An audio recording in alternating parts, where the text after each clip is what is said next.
Good morning guys, कैसे हैं आप सब। आई होप सब अच्छे ही होंगे। मैं भी अच्छी हूँ।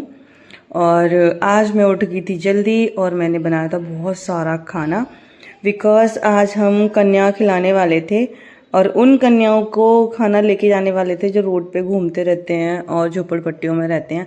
कन्याओं से ही मतलब नहीं था, मैंने इतना खाना बनाया था कि जो सच में भूखे होंगे, जैसे राइड वाले हो गए, ऑटो वाले हो गए और ठेले वाले भी, जिनको दोपहर तक हो जाते हैं बेचारे भूखे बैठे रहते हैं, तो हमने उन सब के लिए प्लेट्स पैक की थी और हमने 50 प्लेट्स पैक की थी। और उसके हमने 50 प्लेट्स पैक करी थी और साथ साथ में कानू और रेखा इतनी मस्ती कर रहे थे। बोल रही थी, रेखा कह रही थी कानू मेरे फेस पे जूम करके लगा, मुझे हाईलाइट कर दे। और कानू तो कानू है, फिर कानू बोला लो दीदी मैंने आपके फेस को जूम कर दिया और आपको हाईलाइट कर दिया, देखो सब कहेंगे वाह क्या दीदी है।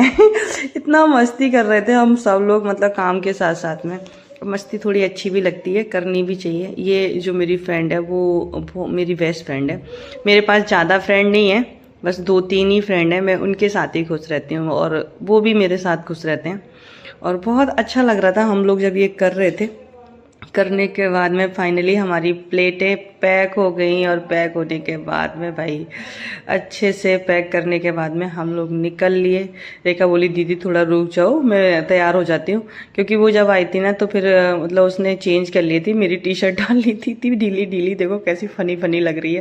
बोली दीदी काम करवाना है तो सारे कपड़े ख़राब हो जाएंगे, तो मैंने कहा हाँ ठीक है। तो उसने मेरी टी शर्ट डाल के और अच्छे से काम करा लिया। कराने के बाद में पैक हो गए और ये देखो अब हम लोग जाने को रेडी थे। फाइनली हमारे सारे प्लेट्स दोनों थैली में ही आ गए थे, क्योंकि हम पहले से ही सब कुछ थैली वैली लेकर आ गए थे और हम लोग जाने को रेडी थे। और अब हम लोग निकल लिए। निकलने के बाद में हमने एक सेल्फी ली, दोनों ने खुश हो गए एकदम से, क्योंकि हमें अच्छा लग रहा था ये सब करते हुए। अंदर ही अंदर कितनी खुशी मिलती है, कोई भी अच्छा काम करोगे ना आप, सच में बहुत खुशी मिलेगी। आप भी करके देखिएगा गाइस, बहुत अच्छा लगता है। और फाइनली हम वहाँ पहुँच गए थे। वहाँ एक कार वाले अंकल भी बांट रहे थे, वो तो ब्रेड पकौड़े बांट रहे थे। और वहाँ से फिर बहुत सारे बच्चे ऐसे भाग के आए थे, वो उनको देखा कि भाई पूड़ी वूड़ी और सब्जी है, तो उन लोगों ने बहुत ही मन से ली थी। लेकिन कुछ कन्याएं छोटी छोटी थी, बोली पैसे नहीं दोगे क्या दीदी। मैंने कहा पैसे से ज़्यादा अच्छा है आप लोग खाना खाओ।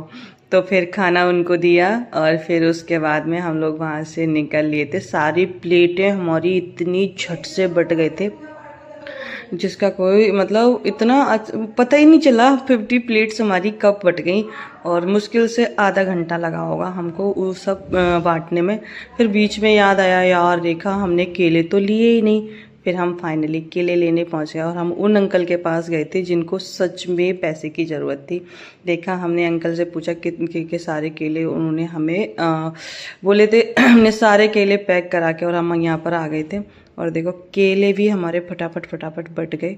और फिर हम एक ही थैली बची थी वहाँ से, फिर हम निकल लिए केले बांटने के बाद में। फिर हमने रोड साइड केले, जो लोग रहते हैं ना भूखे प्यासे और जो मतलब वो राइड वाले होते हैं ना, उनको भी देना स्टार्ट कर दिया। और हमारी झट से दूसरी थैली भी बट गई। आई होप आपको अच्छी लगी होगी मेरी ये वीडियो। प्लीज़ अच्छी लगी हो और तो लाइक शेयर कर देना। देखो ये इस लड़की की एक कहानी बताती है गाइस, बहुत अच्छा लग रहा था। रेखा ये देखो, एक सामने एक प्रेग्नेंट लेडीज आ जाती है, वो कहती है, रेखा बोलती है दीदी ये देखो ये प्रेग्नेंट लेडीज है, इसको ज़्यादा दे देते हैं। मैंने कहा हाँ ठीक है दे के आ जाओ। फिर वो देख के आ जाती है फटाफट वहाँ से। आई होप आप लोगों को हमारी ये वीडियो अच्छी लगी होगी।